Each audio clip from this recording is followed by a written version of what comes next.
¿Se puede definir el Neolítico por sus formas artísticas, por la peculiaridad de sus pinturas rupestres? ¿Muestra el arte rupestre del Neolítico diferencias sustanciales con el que lo antecede?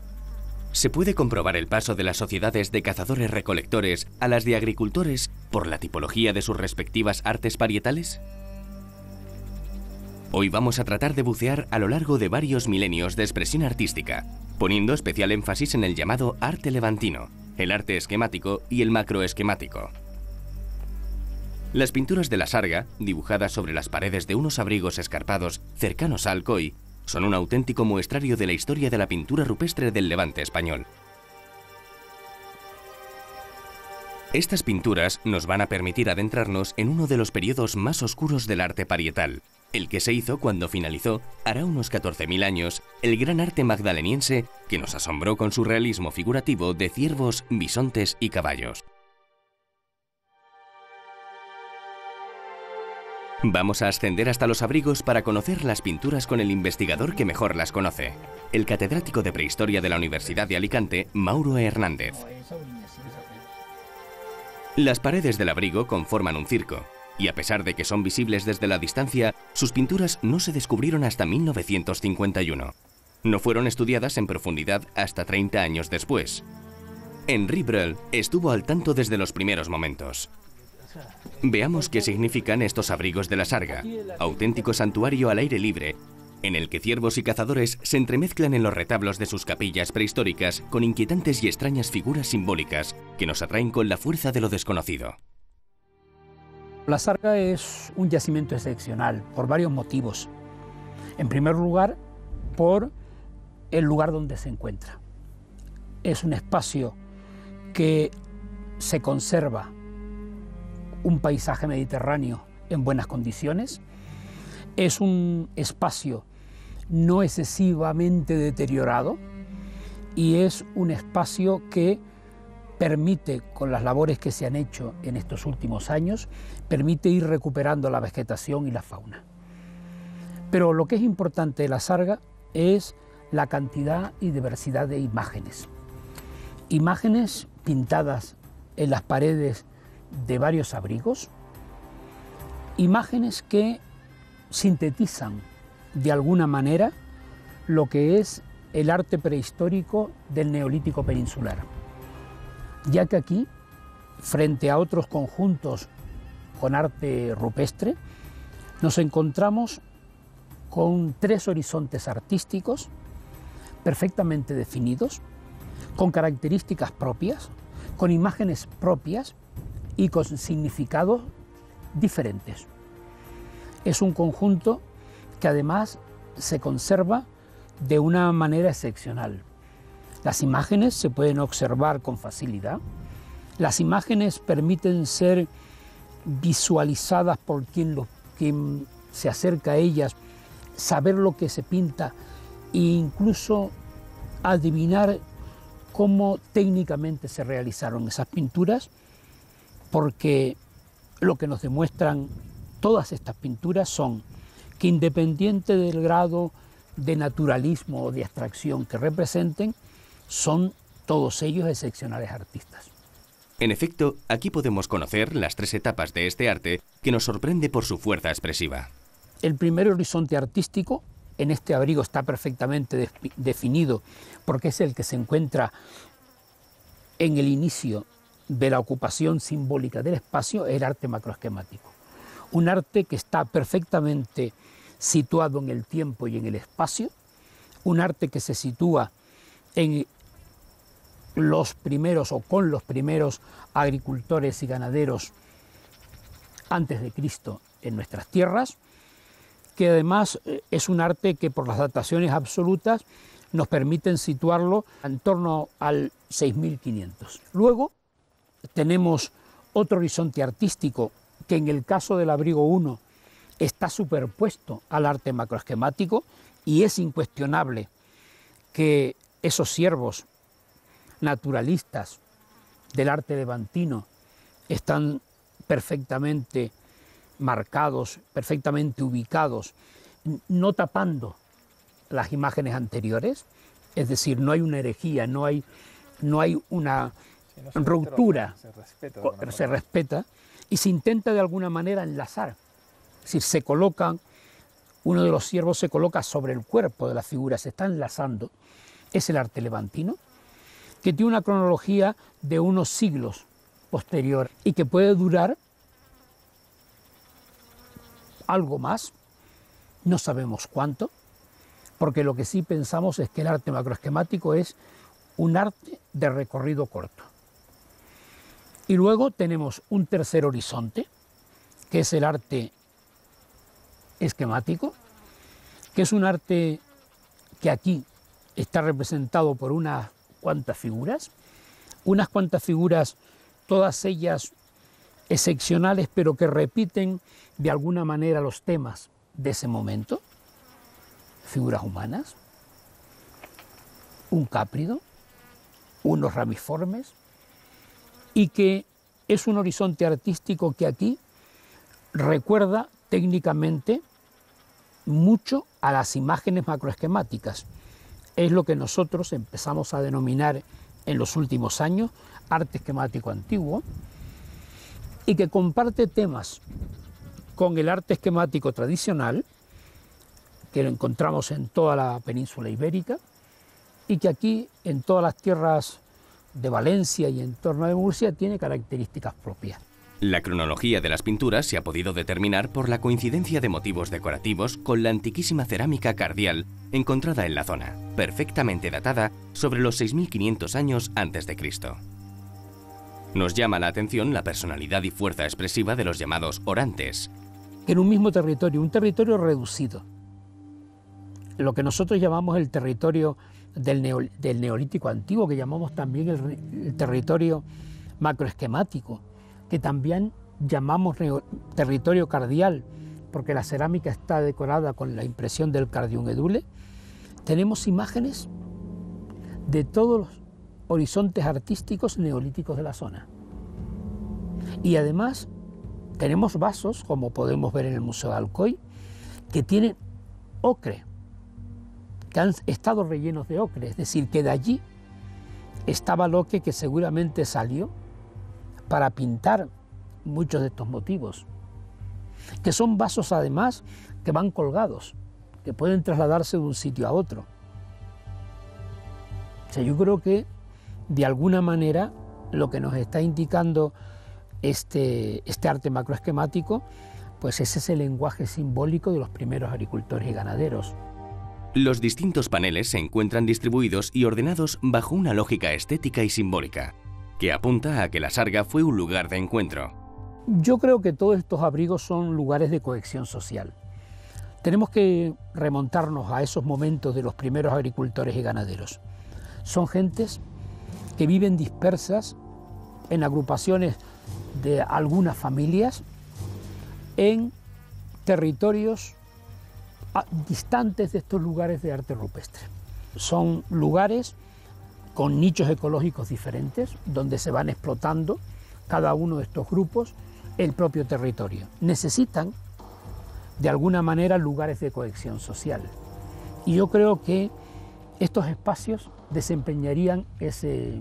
Fiesta, solsticio, mercado... Exacto, intercambio de enlaces matrimoniales. Es decir, yo creo que yo siempre, muchas veces cuento en clase que para mí estos lugares son como las romerías en nuestras ermitas. Yo creo que estamos ante un lugar donde se fueron plasmando imágenes para dar un contenido simbólico que hoy nosotros empezamos a plantearnos algunas soluciones a los problemas.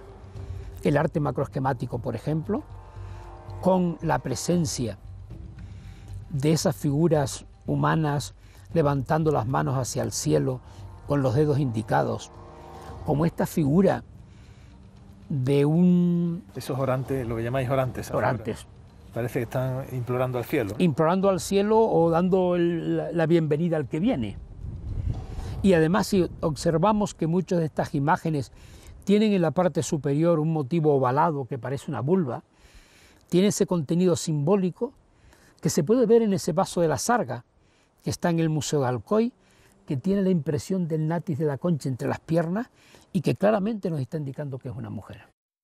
En los paneles del arte levantino, además de las tradicionales escenas de caza de ciervos y cabras, destaca un posible vareo de árboles y dos niños arrodillados y atentos a las explicaciones del que parece ser su maestro. Nunca nos cansamos de admirar la delicadeza y maestría con la que están realizadas estas pinturas. Los hombres del Neolítico levantino quisieron dejar una muestra completa de su forma de entender el arte, expresado soberbiamente en su gran santuario natural.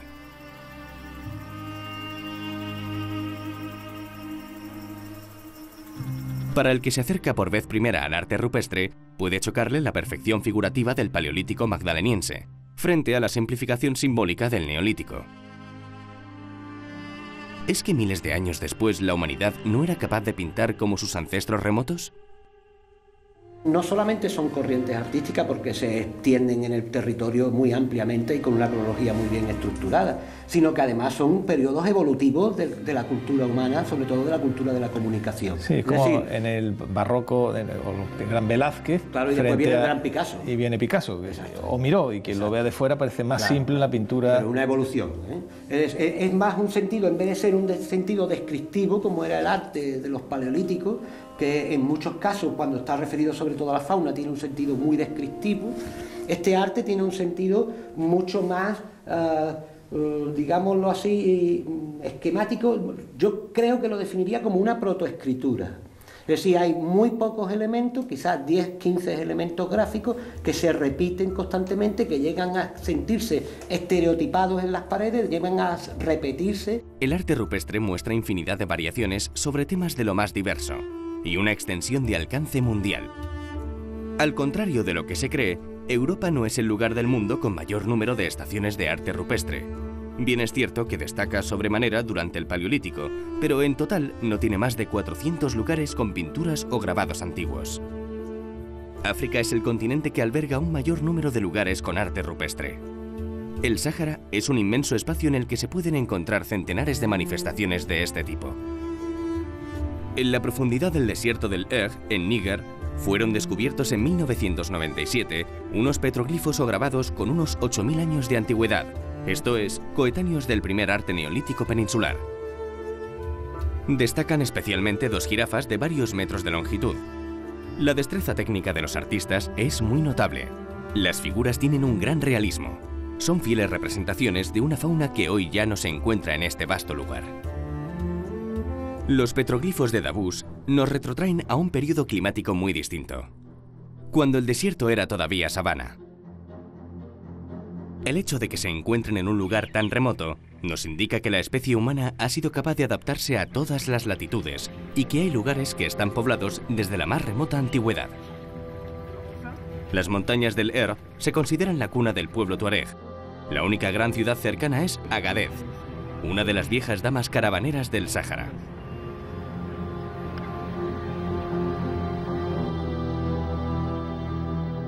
El Egg es fronterizo al mítico desierto del Teneré. Aquí uno puede tener la sensación de vivir otra época, de habitar en un lugar con escasísima densidad de población humana. Solo los tuaregs resisten la vastedad y la dureza de estos desiertos.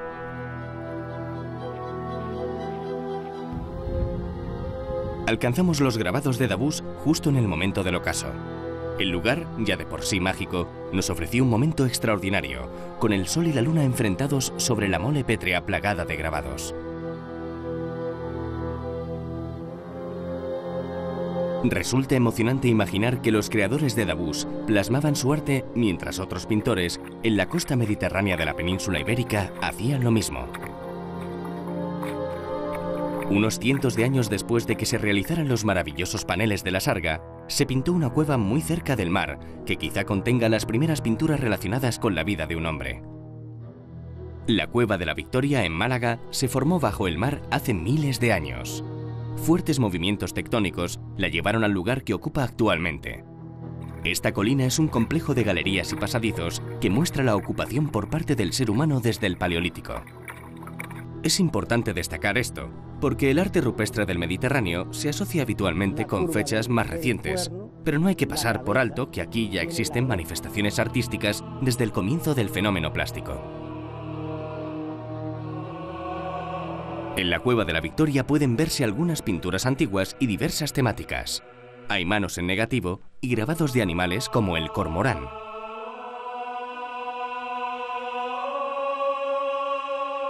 Desde atrás, desde la espalda, sube el pico y baja hasta el buche.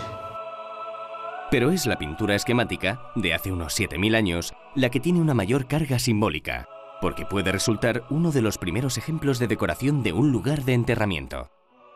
En la vinculación entre pintura, el grabado y el enterramiento, me ha gustado el símil que contabas, por ejemplo, con las tumbas, las grandes tumbas del Valle de los Reyes en Egipto, ¿no? Efectivamente, cuando visitamos una tumba del Valle de los Reyes, entramos en un hipogeo, es decir, una cueva artificialmente construida, que tiene un corredor, llega a una sala, en esa sala están los muertos y en las paredes está relatada la historia de esos muertos. Pero esto ocurrió aquí 3000 años antes. Y en el Neolítico ocurre 3000 años antes en el sur de la península ibérica. Es decir, será el caso como es en esta sala, donde los enterramientos ocupaban la zona central de esta sala, que no tiene más allá de 4 metros de ancha por unos 12 metros de larga, y que es realmente un panteón. Pero ese panteón estaba decorado con las imágenes de esas personas, el vínculo de la vida, estaba en las paredes, y los muertos reposando en el suelo. Y es que el arte rupestre en la península ibérica se prolonga durante más de 30.000 años y abarca la totalidad de su territorio. Es posible que los neandertales fueran los primeros autores de este arte. Lo más probable es que fueran miembros de nuestra propia especie. A lo largo de este inmenso periodo de tiempo, los artistas transcurrieron por estilos y formas diferentes. Algunas pinturas son claras, naturalistas, otras abstractas. En las paredes de cuevas y abrigos convive una fauna real con otra imaginada. Se plasman cazadores y chamanes, escenas cotidianas y fantasmagorías. La datación de este arte al aire libre es compleja y puede variar según la región. Uno de los lugares menos conocidos de la península es el Bierzo. Cerca de los Ancares, en la pedanía de Sésamo, en el término de Vega de Espinareda, existen varias estaciones de arte rupestre. En este verdadero paraíso natural, los seres humanos decoraron estas paredes verticales con multitud de pinturas. El problema del arte esquemático es que se llama mal, porque arte esquemático hay en el Paleolítico Superior, pero nadie dice que es arte esquemático, sino que figura. Pero lo que más llama la atención en el Paleolítico Superior son las figuras naturalistas. Aquí no las hay. En el único caso que las hay es en la zona del Levante español, que es el arte que tradicionalmente se llama levantino. Y ahí aparece también el esquematismo acompañado de eso. Y precisamente lo que va a triunfar posteriormente es el esquematismo puro, y desaparece el naturalismo. Es a él lo único que sabemos, pero esquemático ha habido siempre. Algunos de estos motivos son similares a los del arte del Mediterráneo y del sur peninsulares. Lo que sí parece muy circunscrito al ámbito levantino es el llamado arte macroesquemático. En la sarga podemos encontrar, a veces en paneles independientes y en otros bajo pinturas de estilo levantino que fueron respetadas, este tipo de arte macroesquemático. Con casi 9000 años de antigüedad, el arte macroesquemático supone un enorme salto plástico. Una auténtica ruptura con el arte paleolítico que lo precede. Yo creo que está ligado a cultos de raigambre mediterránea relacionados con la agricultura, donde esos mitos mediterráneos de la mujer, del toro, la figura disfrazada de hombre toro que aparece en Anatolia, que aparece en el Mediterráneo central, siempre está ligado a ello. Los propios orantes están ligados a ese mundo. Las propias imágenes, si son vulvas como pensamos, algunos de los motivos, está ligado a la fertilidad de la tierra, porque hay que entenderlo que estamos en un territorio que, a pesar de la imagen que a veces se vende de prosperidad de la tierra, de la fertilidad, si en esta tierra no llueve, prácticamente no hay cosechas, no hay fertilidad de las tierras. Entonces prácticamente esa necesidad de vivificar la propia tierra con rituales está perfectamente definido. Y si nosotros vamos, por ejemplo, a un yacimiento clásico como es el Pla de Petracos, ve cómo es un retablo están las imágenes perfectamente colocadas y situadas en los propios espacios. El arte macroesquemático solo se localiza en una reducida zona montañosa del norte de la provincia de Alicante, y sus tres principales yacimientos son la Sarga de Alcoi, el Pla de Petracos de Castel de Castells y el Barranc de l'Infer. Visitamos los abrigos del Pla de Petracos, encaramados sobre una gran pared vertical que recortó el torrente del barranco Malafí. Estas figuras representan a orantes atormentados o esperanzados, quién sabe, que extienden sus plegarias con los brazos levantados hacia el cielo. El arte en los abrigos rocosos se extiende por toda la península. Su prolongación en el tiempo es muy considerable, llegando a superar la edad del bronce. Los científicos tienen la difícil tarea de datarlo y adscribirlo a un tipo u otro de sociedad. El empleo de nuevas tecnologías de la imagen puede revolucionar el catálogo del arte rupestre. Quizá lo que hoy en día damos por cierto no sea más que la punta de un inmenso iceberg.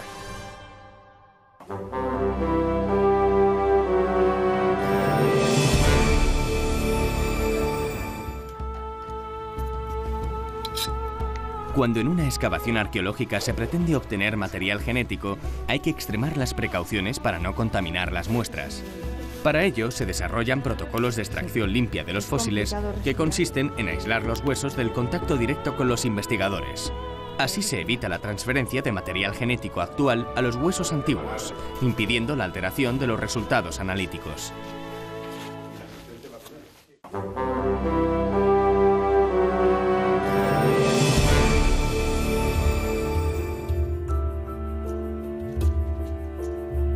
El hombre que descubrió estas piezas en las entrañas de la Tierra protagonizó una de las historias de los pioneros de la arqueología más dramáticas y a la vez heroicas de las que tenemos constancia.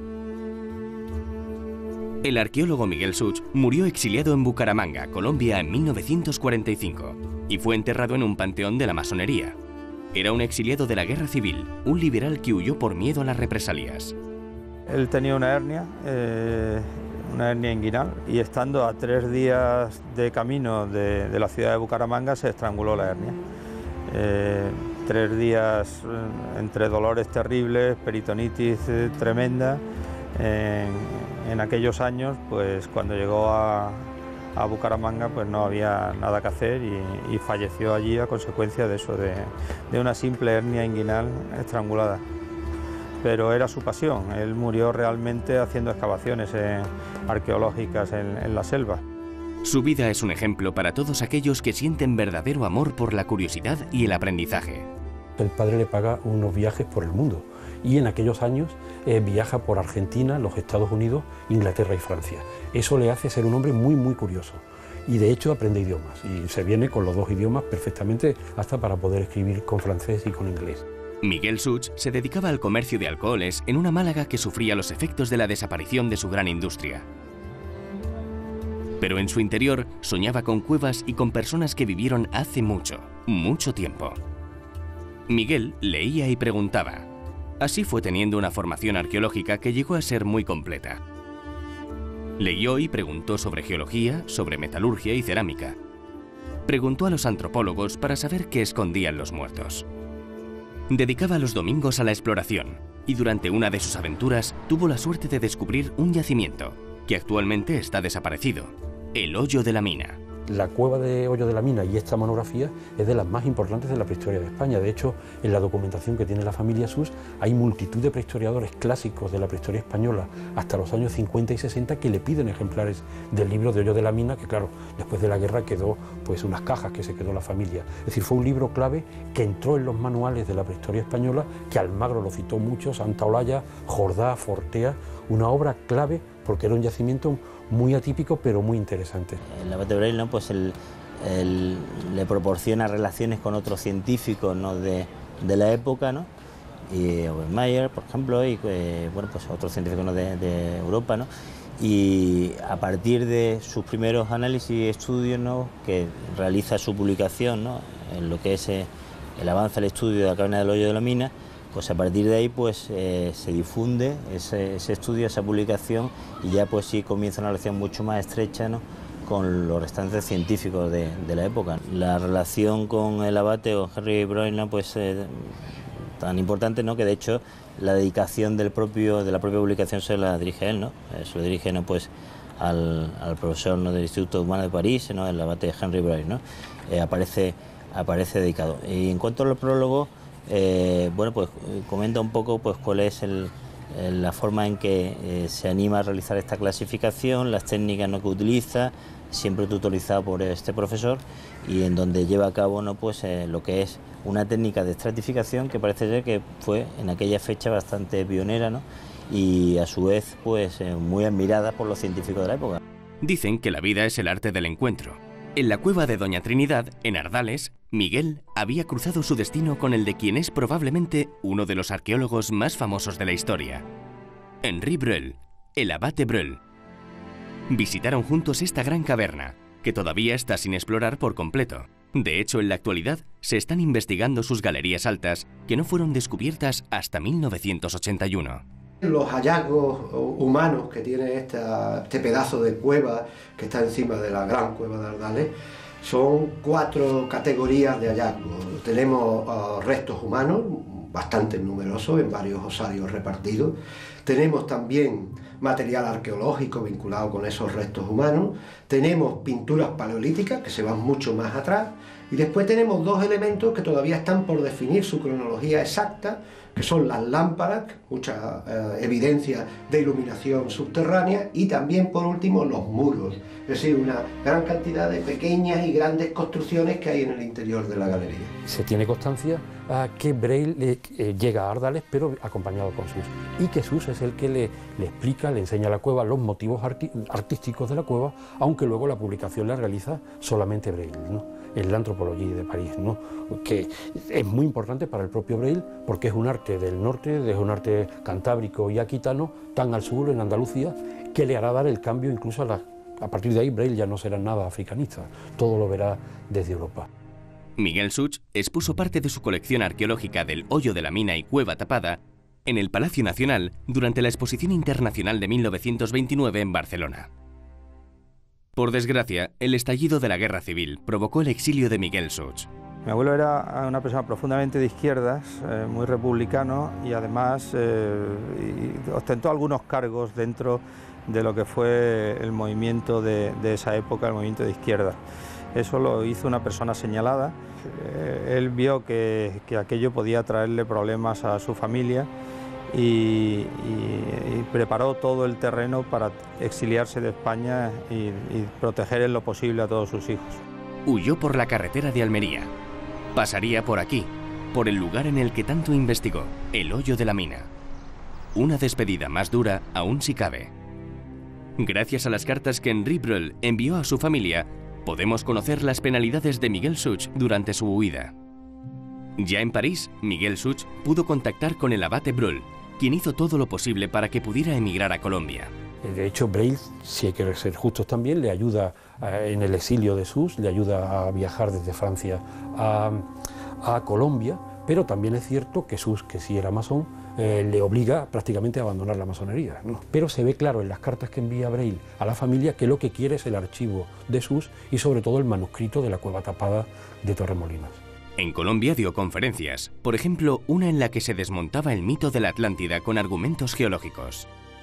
Finalmente pudo dedicarse a excavar y llegó a publicar alguna investigación. Hemos podido rescatar algunas publicaciones muy interesantes en trabajos colombianos donde el hombre sigue con su labor ética de publicar, documentar, prospectar, y por lo que se ven en esa documentación es una persona muy querida, ya integrado, publicando en revistas regionales y nacionales de Colombia y verdaderamente siguiendo con su tarea de buen arqueólogo. Miguel Such forma parte de nuestra memoria colectiva por derecho propio.